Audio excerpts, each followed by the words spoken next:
Chapter 11. What a Mess. Maya and her brother walked with their grandpa to school every morning, up and down and round the old bazaar. The way was short, but what a mess it was. Plastic bags and wrappers, bits of papers, rotting fruits and vegetables lay all over the ground. People had to push their way past skinny cows and stray dogs that wandered around, looking for things to eat. Of course, flies buzzed busily everywhere. Oh, what a mess! Grandpa would frown. Oh, what a stink! Maya would sniff and cover her nose. A terrible smell always hung in the air. माया और उसका भाई हर सुबह अपने दादाजी के साथ school जाते थे। पुराने बाजार के चारों ओर से ऊपर नीचे चलते हुए। रास्ता छोटा था, लेकिन कितनी गंदगी थी वहाँ। प्लास्टिक की थैलियाँ और रैपर, कागज के टुकड़े, सड़े हुए फल और सब्जियाँ जमीन पर बिखरे रहते थे। लोगों को दुबली-पतली गायों और इधर-उधर घूमते आवारा कुत्तों के बीच से रास्ता बनाकर निकलना पड़ता था, जो खाने के लिए कुछ ढूंढ रहे होते थे। और हर जगह मक्खियाँ भिन-भिनाती रहती थी। उफ, कितनी गंदगी है! दादाजी भौहें सिकोड़ते। और कितनी बदबू! माया नाक बंद करते हुए कहती। हवा में हमेशा एक भयानक दुर्गंध फैली रहती थी। The sky was dusty. Trees drooped all the way to school, and there was seldom any flowers. Big green bins stood in corners, but nobody ever bothered to use them. One day, Maya was getting late for school. Hurry up, Maya! Grandpa called from the gate. Maya gulped her milk and quickly grabbed an orange. As both of them hurried along with Grandpa, Maya threw bits of orange peel here, there and everywhere. आसमान धूल से भरा होता था। रास्ते में पेड़ मुरझाए हुए लगते थे और शायद ही कभी कोई फूल दिखता था। कोनों में बड़े हरे डस्टबिन रखे थे, लेकिन कोई उनका इस्तेमाल नहीं करता था। एक दिन माया स्कूल के लिए देर हो रही थी। जल्दी करो माया, दादाजी ने गेट से आवाज दी। माया ने झटपट दूध खत्म किया और एक संतरा उठाकर दादाजी के साथ दौड़ पड़ी। रास्ते में माया ने संतरे के छिलके इधर-उधर फेंक दिए। Suddenly, a banana skin flew out of a window and landed on the lane, right in front of Grandpa. He tripped on the banana skin. Thud! He fell. His shoes broke and his spectacles fell off. He groaned in pain. Grandpa tried to get up, but his foot hurt badly. Maya helped Grandpa up, and together they walked very slowly to the doctor. Grandpa's foot was swollen and blue. Dr. Sen put Grandpa's foot into a big bandage and gave him some colored pills to eat. तभी एक खिड़की से अचानक केले का छिलका उड़ता हुआ आया और दादाजी के सामने जमीन पर गिरा। पटाक! दादाजी उस पर फिसल गए। उनका जूता टूट गया और चश्मा गिर गया। आह! उन्होंने दर्द से कराहते हुए कहा। दादाजी उठने की कोशिश कर रहे थे, लेकिन उनका पैर बहुत दर्द कर रहा था। माया ने उन्हें सहारा दिया और वे धीरे धीरे डॉक्टर के पास गए।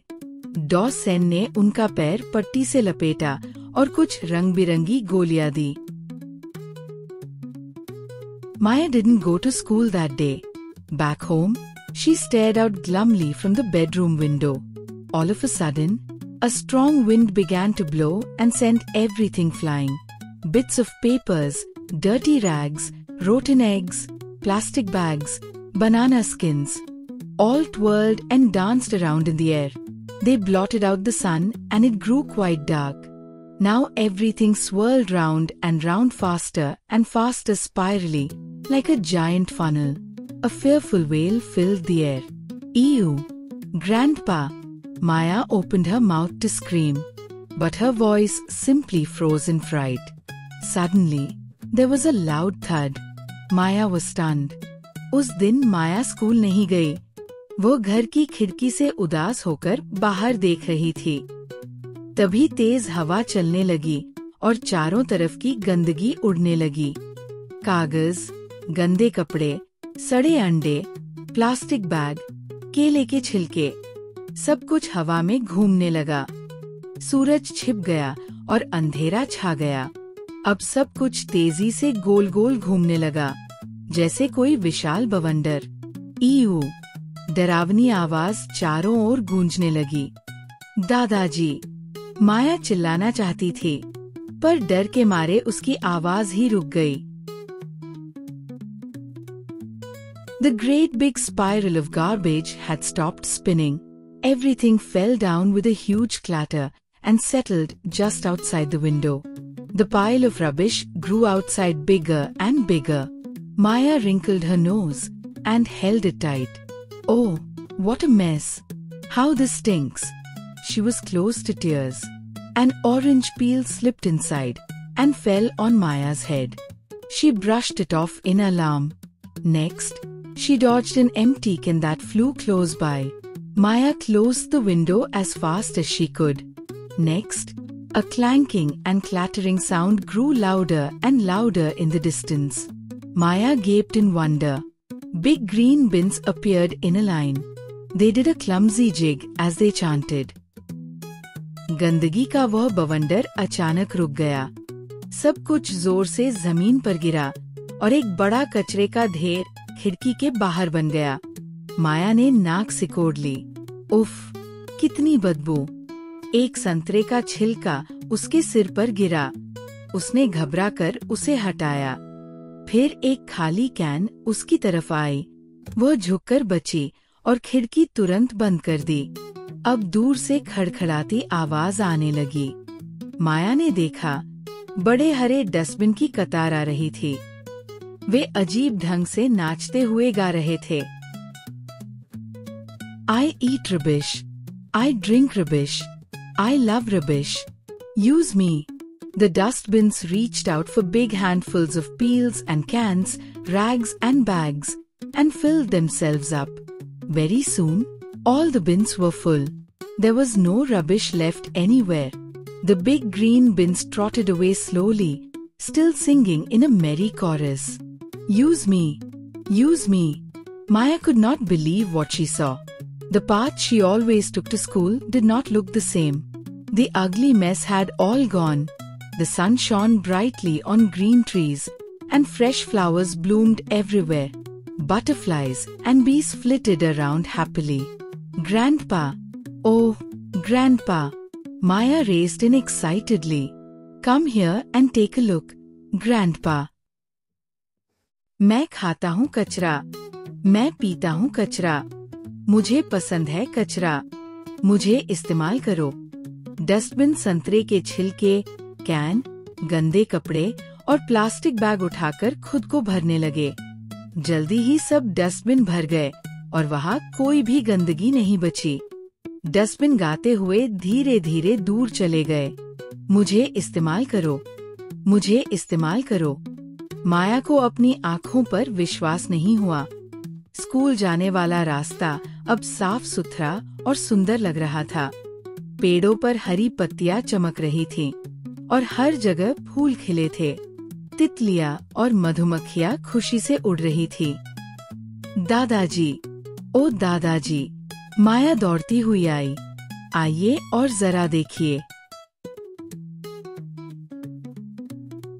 Grandpa hobbled up to the window with his stick and peered outside short-sightedly. He blinked in surprise and rubbed his glasses. Well, well, well, do I see right? I can't believe my eyes, dear child. It is so green and beautiful outside. Who has cleaned up the terrible mess? Maya put her arms around him and wept. Grandpa, I'm so sorry you hurt yourself. It's my fault too. Now I will never throw any rubbish around. Grandpa nodded. Maya, we must always keep our surroundings clean and beautiful. दादाजी छड़ी के सहारे धीरे धीरे आए और खिड़की से बाहर झांका। उन्होंने चश्मा रगड़ा और आश्चर्य से बोले, अरे, ये क्या मैं सच देख रहा हूँ? कितना हरा भरा और सुंदर हो गया है सब कुछ। ये गंदगी किसने साफ की? माया ने रोते हुए उन्हें गले लगाया। दादाजी, माफ कीजिए, आपकी चोट के लिए मैं भी जिम्मेदार हूँ। अब मैं कभी कचरा इधर उधर नहीं फेंकूंगी। दादाजी ने सिर हिलाया। हमें हमेशा अपनी आसपास की जगह को साफ और सुंदर रखना चाहिए। After all, we all want to stay healthy and happy, don't we? I do hope the way to school stays like this always. It will be such fun to walk on a clean road. It must. Grandpa. Maya hugged him tight. And do you know something? The bins just love our rubbish. Grandpa ruffled her hair, smiling. Now, let's tell that to everyone we know. Maya. आखिर हम सबको स्वस्थ और खुश रहना है ना? काश ये रास्ता हमेशा ऐसा ही साफ रहे। फिर तो स्कूल जाना बहुत मजेदार होगा। जरूर रहेगा, दादाजी। माया ने उन्हें गले लगाया।